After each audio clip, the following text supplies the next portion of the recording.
Hello, everyone, and thank you for joining us today. I'm Arslan Arif, the publisher and founder of Endpoints News, and I'm honored to be your moderator today.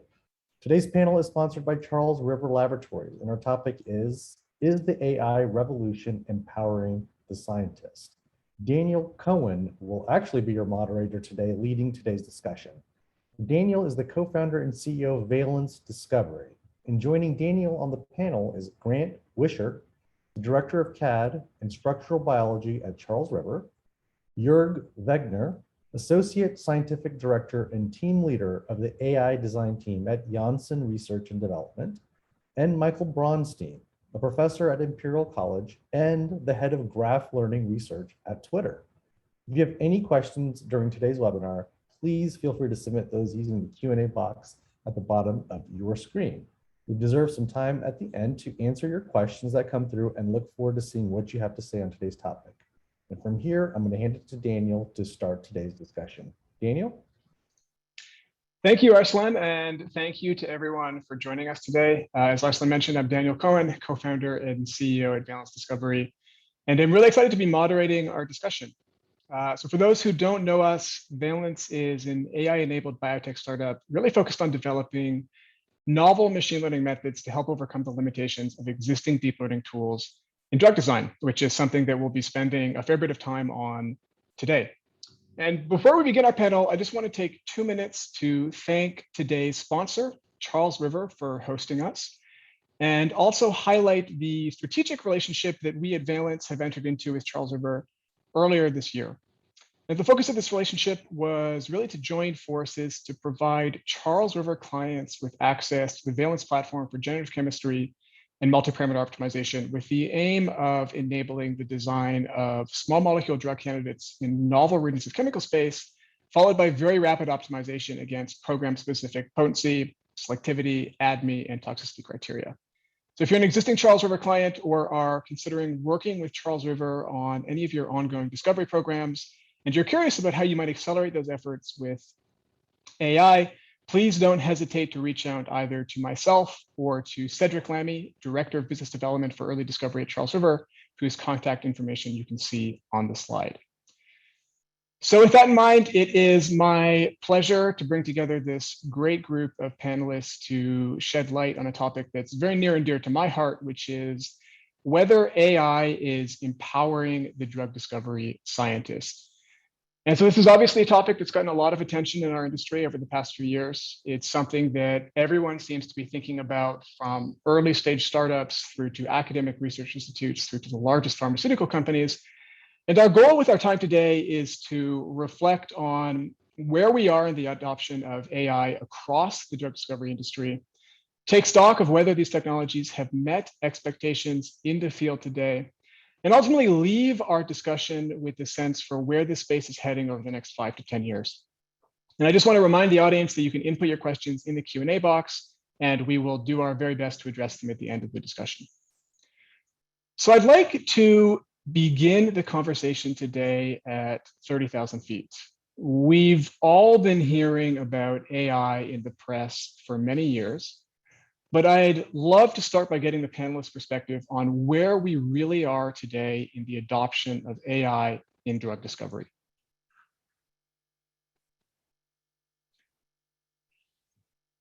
Perhaps we can throw that to Grant to start. Thanks very much, Daniel, and it's a pleasure to join the panel today. I think if we maybe even take a step back from drug discovery and look at everyday life, I think we see AI very much proliferating and accepted through everyday life, from recommendation systems, recognition systems, and I think we do see that real embedding of AI in everyday life. I think drug discovery, on the other hand, we know is very challenging. Biology is very complex, and the application of AI in this space is of real interest. I think it's probably best place where we are at the moment. Adoption is growing within drug discovery. I think that will no doubt be helped by some of the success stories that we've seen around examples such as AlphaFold and the proliferation of that within the scientific community. And of course, we've seen lots of investment into AI and some signs of, or early signs of success within drug discovery. And I think really lots of potential there. I think there's lots of potential for AI to impact upon drug discovery. Thank you, Grant. I would love to get Jörg's perspective on the same topic, maybe from the pharmaceutical perspective. Where are we really in the adoption of AI in drug discovery today? I think first, what is AI? I personally have a strong preference to call it augmented intelligence rather than artificial intelligence, because it also gives the indication that we are largely looking at process improvements that are really process improvements, like recommender systems. Like if you have a phone, then you get recommendation of what to type. If you buy a product, you make a recommendation of what related products are that interest you. And I think there's no difference in pharma. It is largely, in my mind, it is about a recommendation about things that may be of a better interest to a drug hunter team than other things, to get a recommendation on that, or recommendation of things that are maybe less toxic or more potent. And I think it's the same. What it is not, it's not a magic bullet. So if there was no answer to the question before, then AI will not fix that. It can give consistency in decision making. It can improve the decision making. It cannot just bring up solutions that are falling from the sky in areas where there is no data. In those areas, there needs to be a clear process integration also in terms of data generation, and then the decision-making process has to be coupled with data generation.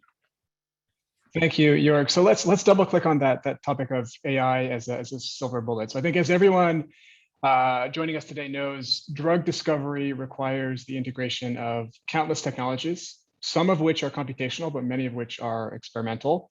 And I'd like the panel's perspective on how we should think about measuring the relative impact of machine learning technologies against such a diverse backdrop in such a complicated problem space. So in other words, how can we objectively assess the impact that these machine learning technologies are having in day-to-day drug discovery programs? Michael, do you have any perspectives there? Well, so probably my perspective is probably more academic as a computer scientist. So I would say that my knowledge of drug discovery is somewhat limited. But so first of all, I had a couple of comments. I also, as Jörg, I don't like the term artificial intelligence. I would like to call it machine learning. I think intelligence is probably in the eyes of the beholder. What I wanted to say is that there are many industries where machine learning has been extremely successful, and probably the nature is either it is a problem that we very well understand and can model with other means, or it's a problem where we have a lot of data. So internet industries are one such example. If you take Google or Facebook, right, with different recommender systems, we have an abundance of data. So if we don't really understand the problem, for example, the human behavior, we can still learn it from the data. So probably drug discovery and chemistry sits somewhere between these. So on the one hand, at least in some problems, we do have good understanding of the underlying processes, maybe less on the biology, probably more on the chemistry side. On the other hand, we don't have this abundance of data. So it's probably still a bridge that has to be crossed. So it's probably should go in both directions, bringing more domain knowledge and specific models into the machine learning modeling, as well as bringing more data. Those are excellent points. And Grant, you lead a highly interdisciplinary team at Charles River covering computational chemistry, structural biology, biophysics, protein purification. I would love to get your perspective on how we can assess the relative impact of machine learning in an ongoing discovery program against the backdrop of all these other technologies. Well, I think first and foremost, widespread adoption within drug discovery would be a good success marker. We're really looking for a demonstrated positive impact in that prospective sense. And we don't often see enough of that at the moment. Many people would also like to see benchmarking versus existing technologies. And I think that's more with respect to either showing enhancement or perhaps complementarity. I think that's really difficult to do. I think within, from the perspective of Charles River, as many of the audience today will know, we are a drug discovery services organization, and our aims are really to provide our clients with the highest quality candidates as efficiently as possible. And what we're looking for there is trying to get there with maybe fewer design cycles, fewer numbers of compounds. Synthesis of compounds can take time, of course. And we do see the potential for AI technologies to be part of that toolkit to get us there. I think going back to that measurement of success, though, it's really about these prospective examples. So that's an interesting question. I think we can reframe that as what does success look like for machine learning in drug discovery today, and what does success look like for these technologies tomorrow? I would love Michael and Jörg's perspectives on what we are ultimately trying to accomplish with these technologies in drug discovery, and what success looks like for the field today and also in the future. Yeah, I can go first. So, I mean, clearly success in industry largely means process improvements, especially with respect to design, make, test cycles. Ideally, I think the challenge is, are there really metrics? Do we really want a metric? Do we have a metric? Does such a metric exist? If such a metric exists, can it really inform science to improve and technology to improve? I personally do not believe that the field as a field is there in metric, neither in definition nor in really using such definitions for driving the science. We see this by a lot of publication which use, for example, things like measuring success as uniqueness of compounds. In industry, this has no relevance. It is not relevant. It's not a relevant benchmark. You can publish a lot of articles with that, but it's not an industry relevant benchmark. I think another way to see it is just asking the question, are project teams that are working together with data analysts, are they having a good experience? Do each of the domain experts, do they understand each other? Does the data analyst understand the project team, and does the project team understand the data analyst? And as they work together, do they have a good experience? And can we translate this into better decision making? And do the project teams, do they want to come back? Do they want to keep extending doing this type of effort jointly? It's a soft metric, it's not a hard metric, but from a learning perspective and looking where the field is, the learning is required, and the communication between the different domain experts is a success on its own. Maybe from my side, from the academic machine learning perspective, so I would say that our field is a little bit too much obsessed with standardized benchmarks, which is a double-edged sword, obviously. So it's a golden bend. And on the positive side, this was probably one of the drivers for the such an incredible pace of development of this field. On the other hand, of course, you put yourself in artificial frame of some benchmarks that might not be very relevant in a particular field. And I think this is what, at least for the time being, is happening in the drug-related machine learning applications, that machine learning experts run some algorithm on a benchmark that is, as Jörg was saying, definitely not representative of the real problems in the drug discovery field, and they're happy and they publish a paper in Neurips.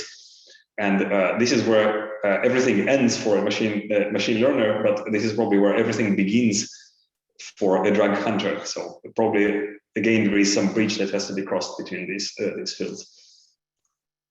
Yeah, and you've both raised excellent points that I want to spend a bit of time on later in our discussion, which are building trust between machine learning engineers and drug hunters, and also bridging the gap between academic publication and real-world application, particularly as it pertains to benchmarks that may not be entirely relevant in a prospective drug discovery context. But let's start by shifting gears towards some of the challenges that exist around the adoption of AI in drug discovery. And I want to ensure that we cover both the behavioral side as well as the technical side, because I think both perspectives are equally important. So if we just begin with some of the behavioral factors, I would love maybe Grant or Jörg, your perspectives on what the perception of AI is in the trenches today, specifically how are bench scientists within biotech and pharma reacting to the use and integration of these technologies within their ongoing discovery programs? Shall I go first then, Jörg? Sure, please.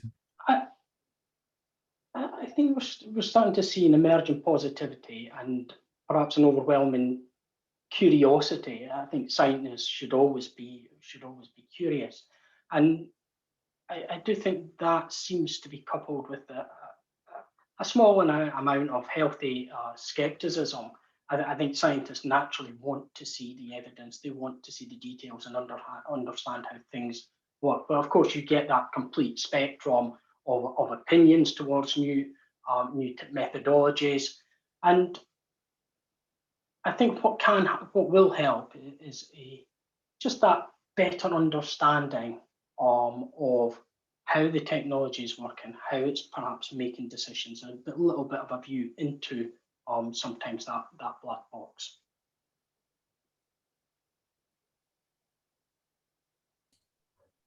Okay, so I mean, in adoption, I think there is always skepticism because clearly people have all right to ask what is in for me, why am I doing this? Historically, you could argue that everyone in industry is used to data-driven decision-making.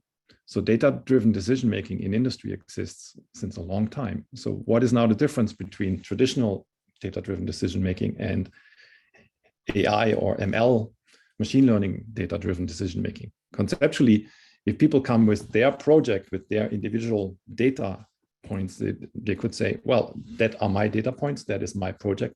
It's the same data points. So why is now your decision-making different than a historic decision-making? What does machine learning or AI bring to the table? And typically our answer is that it's like a recommender system. You can look at your data points alone and in isolation, or you can look at your data points in the context of other data, maybe from related teams or from historic data. If there is additional information by joining data, augmenting things that we have to investigate, that is a question for the project at hand. But that is where the difference comes in. And that, of course, this trust building and also having the freedom in collaboration with others to say, for this question and for this team, there is value, or at times saying, sorry, we do not see any additional value in improvement. Maybe if we go through some data generation cycles, then maybe the improvement will come, but right now there's none. And that the honesty is there in the data analytics, and the data analytics, as much as it informs decision-making, also should inform the decision-making when and when not to engage. And so on this topic of ensuring that these methods are leading to tangible improvements in decision-making, tangible improvements in molecular design and optimization, maybe begin with Michael, then get Grant and Jörg's perspective on the following question, which is how can we ensure realistic expectations around what is and is not possible with today's machine learning technologies in drug discovery? Yeah, maybe I can start. So there are several important aspects that you're touching. Well, one of them is probably more cultural. So I think computer scientists tend to be probably to underestimate maybe more the practical sides of the problems. And well, at least in my experience, we are used to a very short development cycle, right? If you take an algorithm and you develop a new algorithm, run it on a data set, you can do it in a few weeks or a few months. I guess in chemistry, it's an order of magnitude longer process, and for computer scientists, it can be frustrating. And probably even not everyone is ready to in the academia to embark on this very long journey that can fail, and you have spent years on something that didn't bring instant gratification in the form of a publication, right? some impact. So this is one cultural difference. I think in biology and chemical, on the biological and chemical side, people are used to much longer time constants. So another thing regarding, let's say, old-fashioned versus new shiny tool, machine learning versus maybe more traditional data-driven methods, is that machine learning is obviously not a magic bullet. So what it allows, probably what the key differences that it brings to the table is a generalization and possibility to automatically extract some features or properties from the data that otherwise you will need to do by hand, and you don't know every time what are the important characteristics of the data that you are trying to use. So it requires a human expert, which of course is to some extent limited. So again, not a magic bullet. So machine learning depends very much on what data you put into it and how you design, let's say, your neural network architecture. Whether it does the right thing. And this is probably another aspect that I would like to touch on, is that many of the models that are now successful are, in the best case, gray boxes. So you don't really understand what they do. And I think domain experts, chemists, don't like it. So you don't want a black box that produces good results, but you don't understand how it works. Thanks, Michael. Any other perspectives on how we can ensure realistic expectations around what is and is not possible with these technologies? Maybe I can go then. I think key to this is really working together, bringing machine learning experts together, along with traditional computational chemists, medicinal and synthetic chemists, really trying to build that understanding of where drug discovery scientists do find challenges, asking the right questions of the machine learning team. But I also think that bringing these people together, or these domain experts together as a team, can then start to stimulate the sort of broader discussion and thinking about how to tackle what we do, perhaps in new ways that we hadn't previously thought of. So I think very much working together, setting realistic goals, and yeah, very much that team environment, bringing things together to set realistic expectations. So Grant, I think this is a really nice segue into what's maybe the most important question of this entire discussion, which is how can we go about building trust between classical drug hunters and machine learning engineers? And we can look at this from the academic perspective, the large pharma perspective, the CRO perspective. But I think it's an interesting question no matter what perspective you take, and I would love the panel's thoughts. Whoever wants to go first, feel free to jump in. From my view, I think what is AI again? AI is a concept where there is a decision space created, where the decision space created by AI reflects expert domains, like people which are domain expert in their respective domain, be it biology, be it chemistry, to decide on things. And ideally, the AI embedding reflects that decision-making process. Clearly, the people in industry, they're expert in making decisions on scarce data. They're experts in making decisions on not having all the information available. They still need to take decisions. And they're experts in thinking about problems in a way, which type of data is missing, which type of data do we need to create, as expensive as it may be, to come to the best decision possible under limited resource availability. And I think that will take time, and it will require also a really good discussion between domain experts and data analysts to try to reflect as good as possible such decision-making processes into an AI or data analytics logic.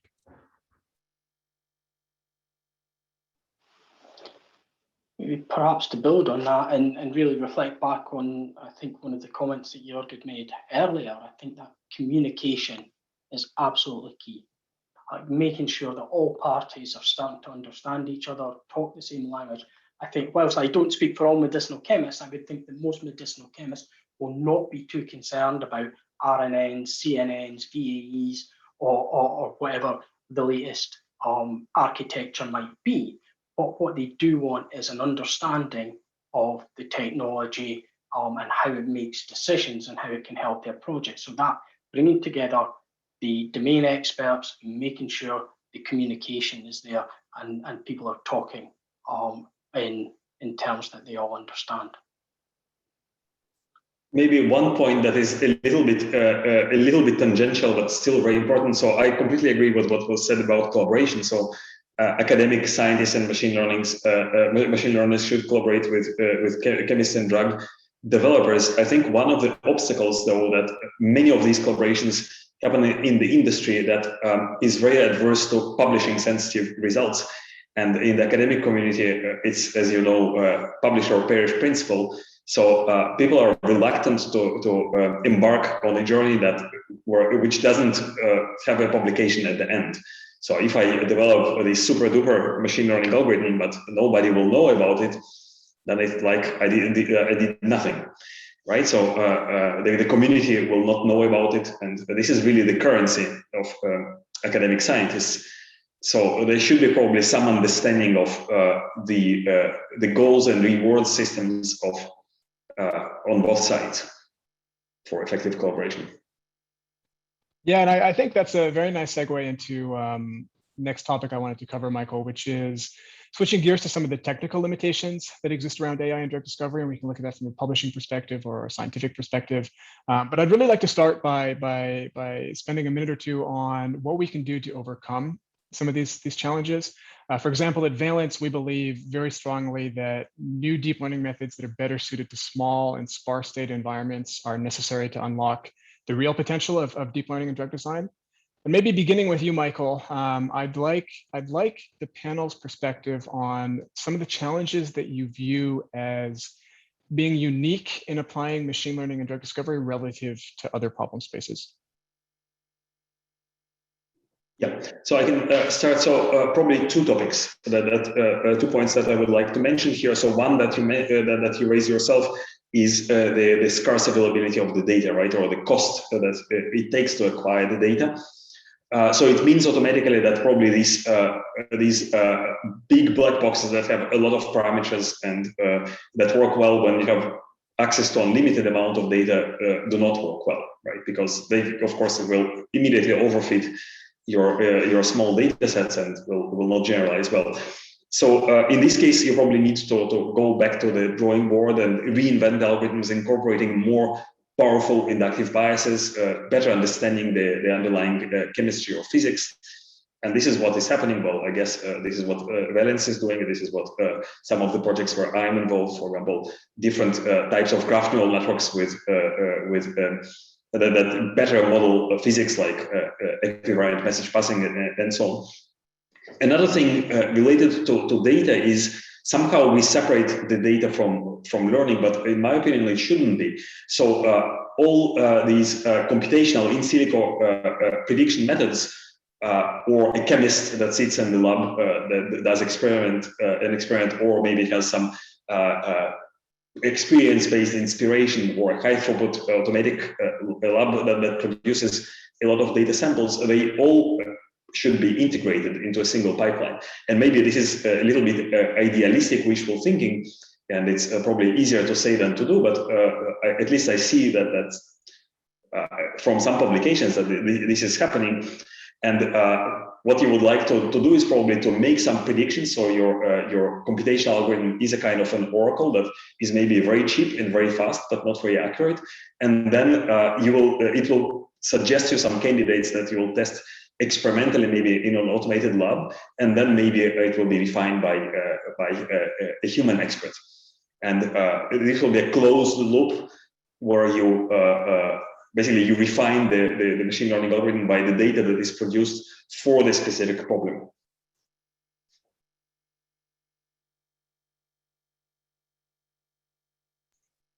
So I think there's a lot of really exciting work being done at the intersection of autonomous design and silico optimization, but also the integration of techniques like active learning into ongoing discovery programs. Grant, Jörg, do you have any perspectives on some of the challenges that are unique to drug discovery relative to other problem spaces?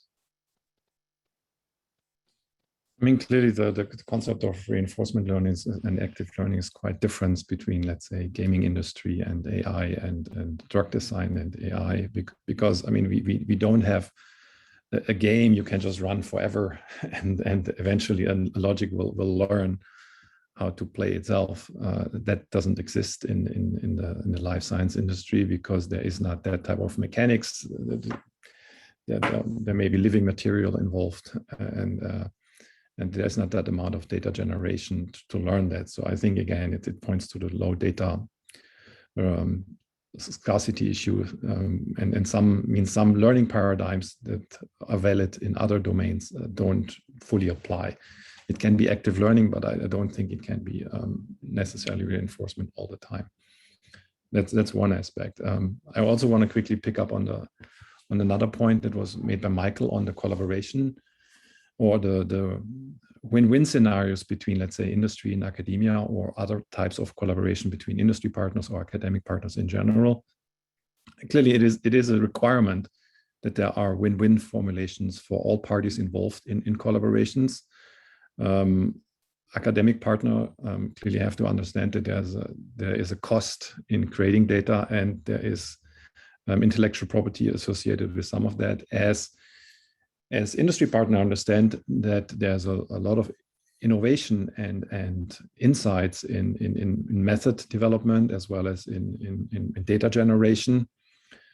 But clearly the formulation then, and also in collaboration, has to respect that on all sides.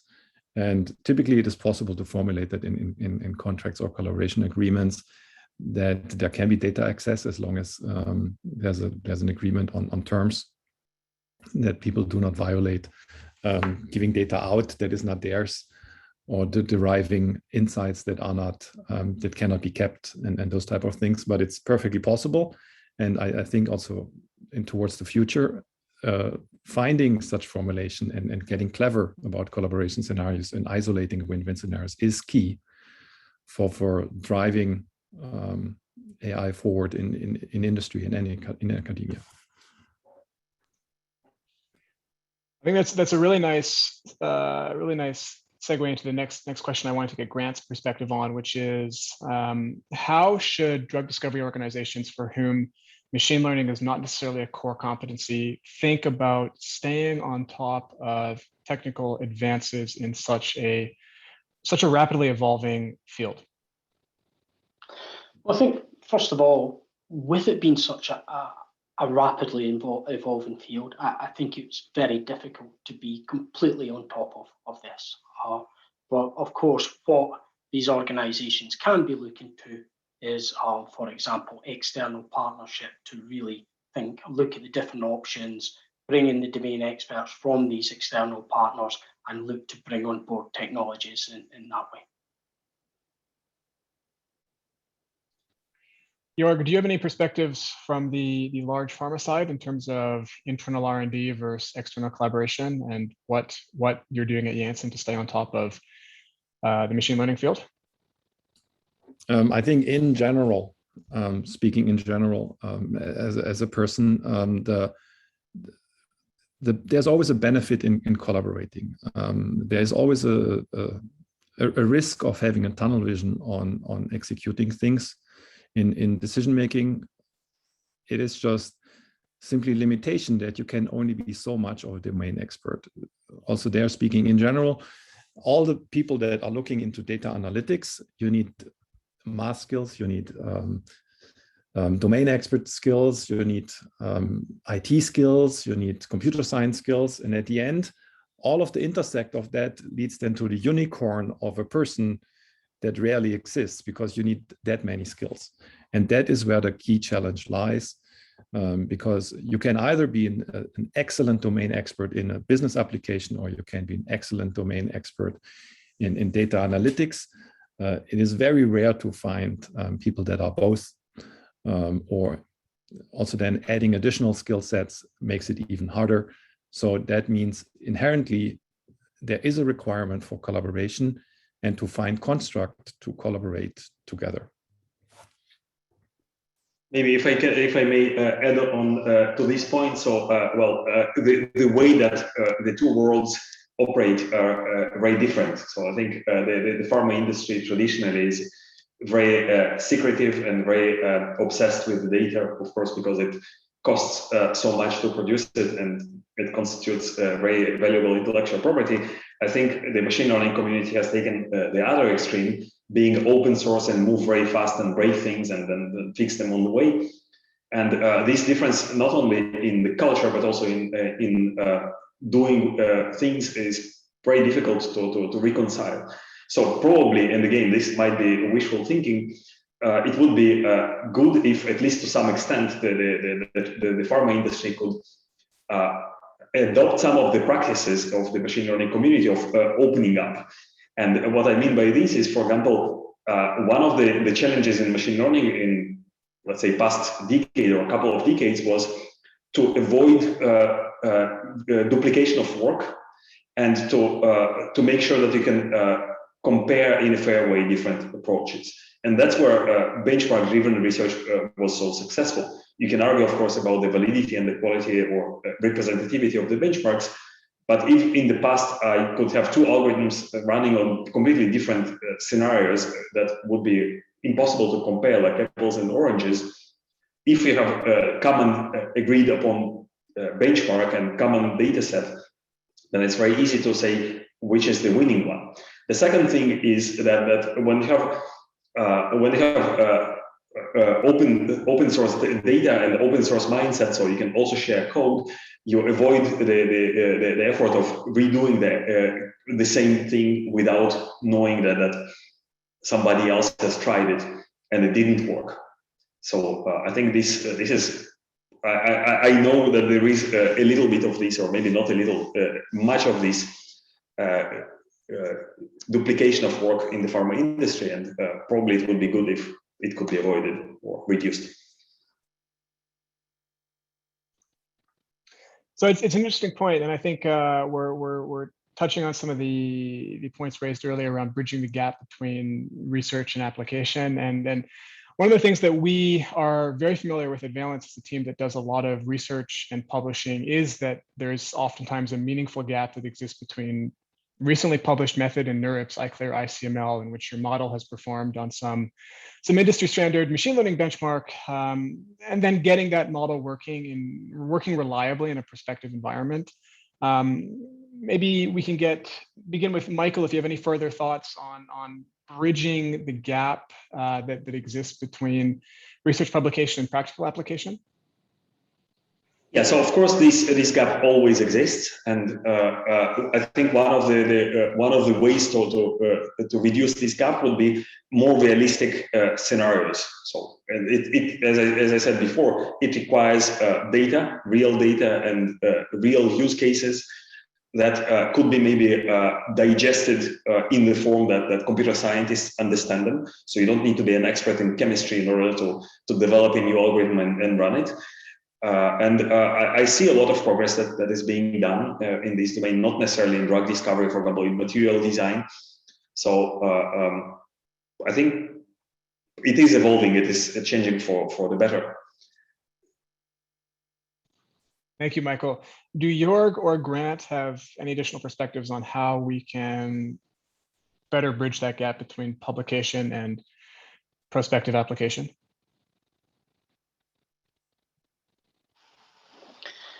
I think,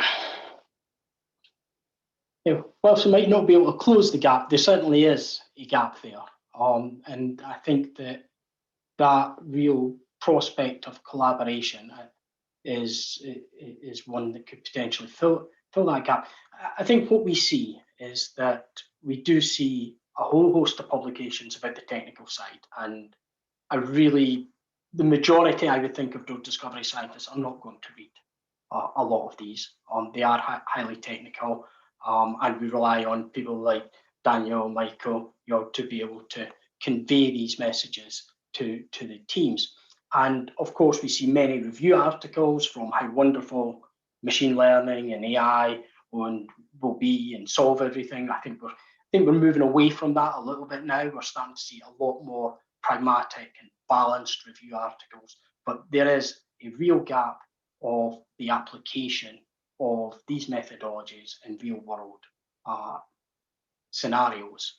And I think, of course, that comes down to some of the aspects that Michael was talking about earlier, about pharma industry, the desire or the need to protect your intellectual property. And what's happening today in some of the labs and where things may be having an impact, we're probably not going to see publications for a good 5 years or so.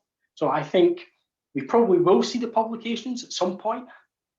It's not happening right at the moment. I think perhaps to enhance that concept of collaboration, looking for these academic industry partnerships there may help alleviate that gap.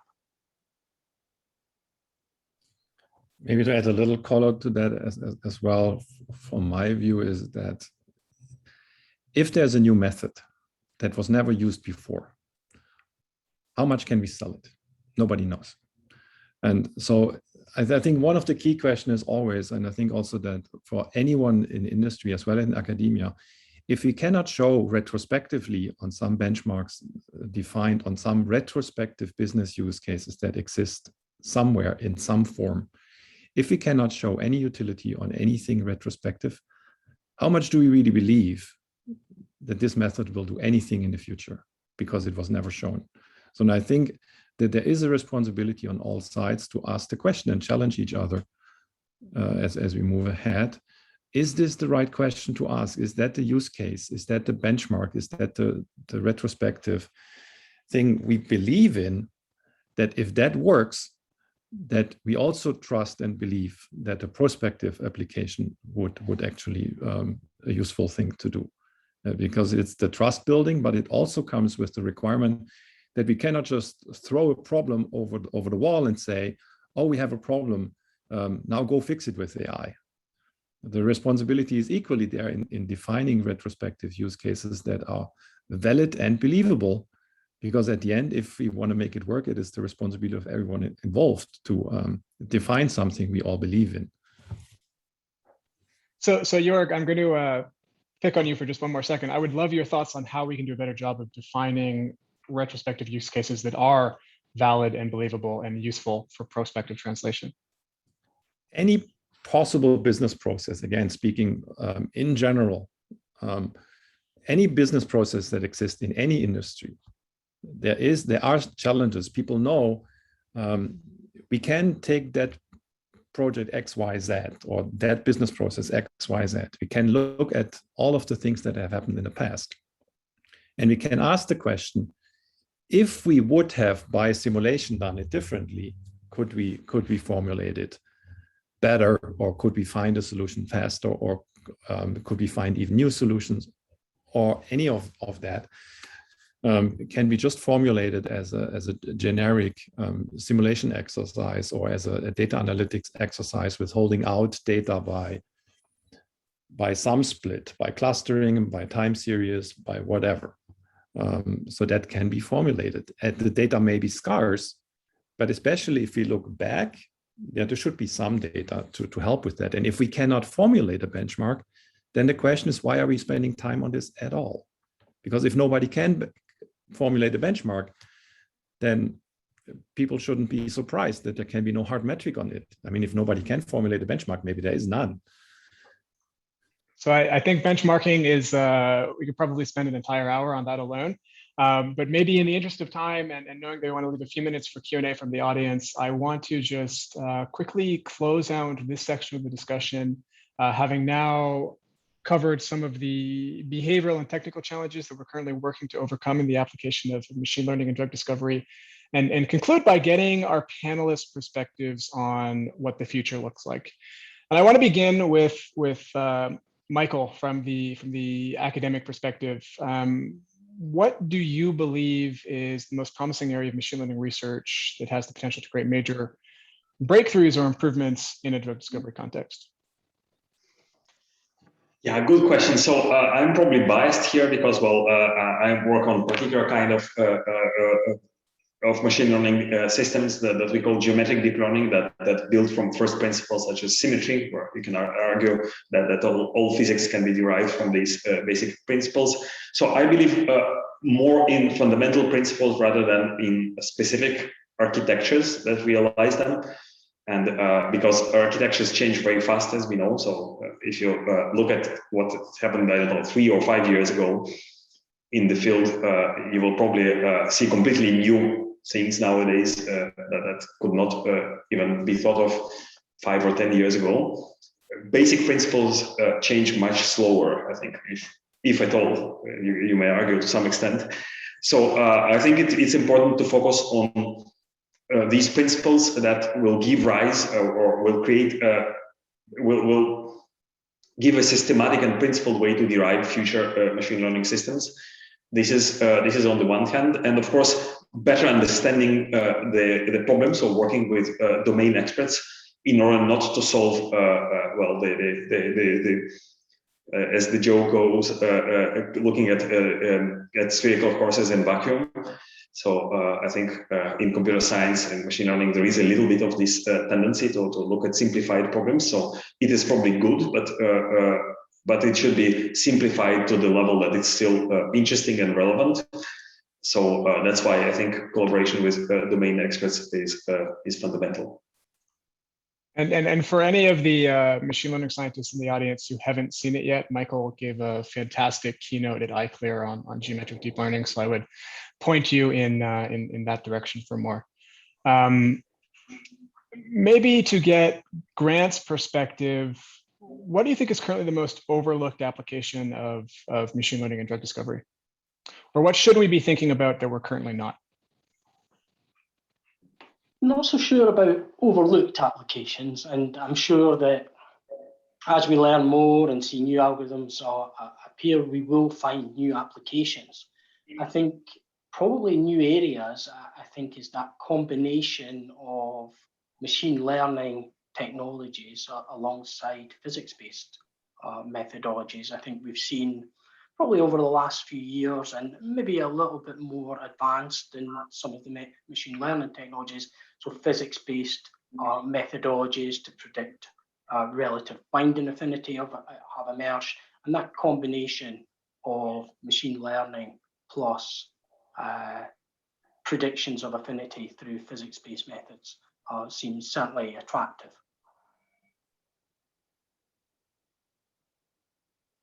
Thank you, Grant. And maybe to close out this section, I would love Jörg's thoughts on what's next for machine learning and drug discovery from either a technology development perspective or from an application perspective, given your seat within a large pharmaceutical company. I mean, looking at the amount of publication clearly and the trends in those, clearly one thing that is probably not done too much.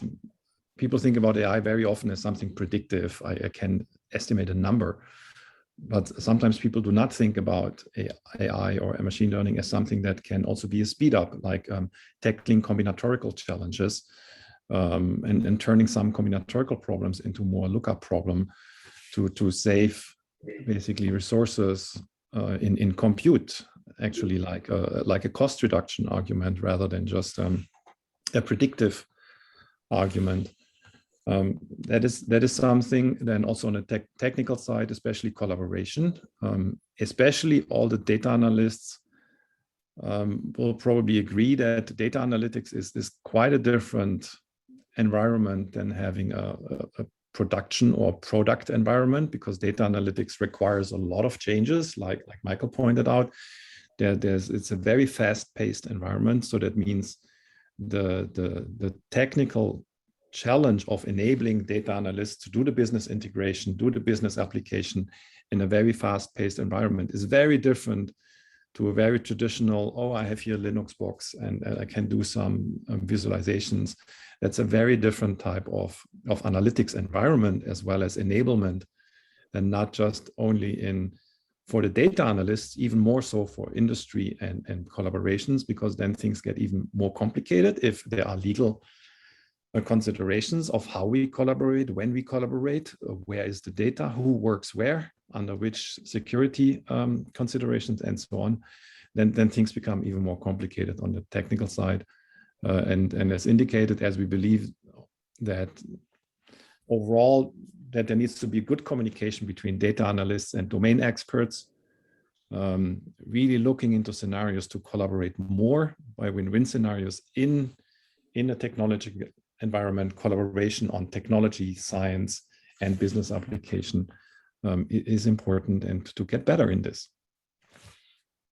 Thank you, Jörg. So I know we only have a few minutes left, and I want to switch gears to some questions from the audience. Thank you to everyone who's submitted, and a reminder that you can still input your questions in the Q&A box. If we don't have time to address them live, we'll do our best to address them by follow-up. But I'd like to begin with a question that we spend a lot of time thinking about at Valence, which is, how can we better rank and select which in silico candidates we're bringing into chemistry? And that can be an open question to the panel. If anyone has perspectives, welcome you to jump in.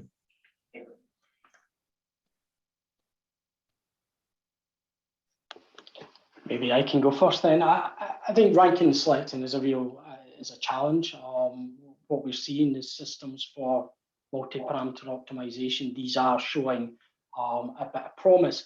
And we talk a lot about having chemists in the loop, and I think that makes a lot of sense. It does need to be a partnership. We touched on that earlier in today's discussion. And of course, compounds that come through need to be actually tractable synthetically. One thing to add about the chemist in the loop part, though, is that we do still need to keep that efficiency there. So we bring chemists in the loop to help with the decision making, but we need to keep that efficiency of the process moving quickly. And so that actually ties in very nicely to another question we received, which is the topic of trying to remove the black box or gray box and bring the chemist back into the loop. I'd love the panel's perspectives on how we can ensure we're getting the best of in cerebro intuition from the chemistry experts that are driving the program, as well as the best of the in silico design without introducing too much bias into the computational design of these candidates.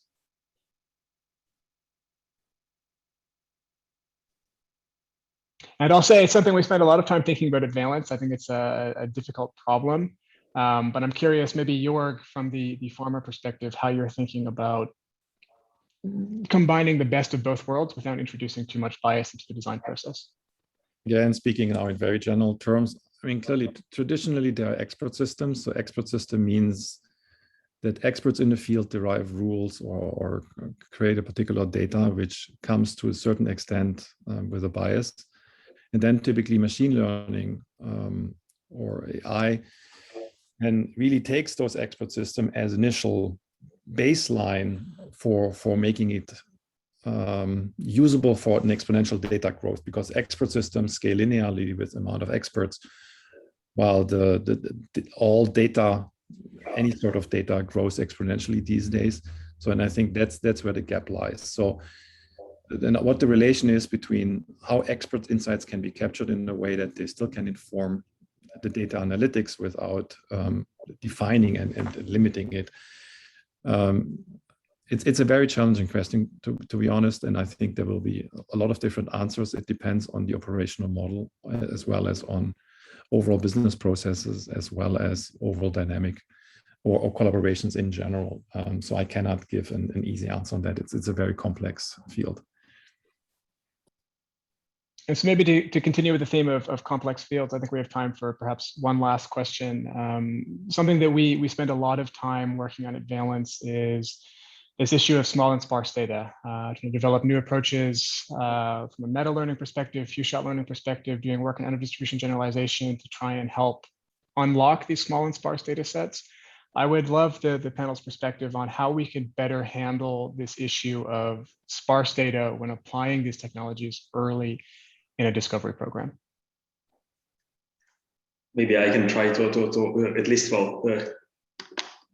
answer some of these aspects. So one of them is probably as we discussed before, is generating the right data. So integrating the chemistry in the loop, right, and think of it as a kind of exploration versus exploitation, which is the common term, for example, in recommender systems.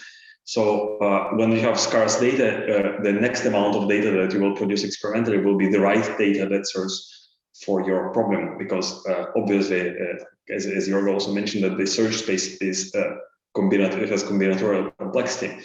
That's why efficient search is very important.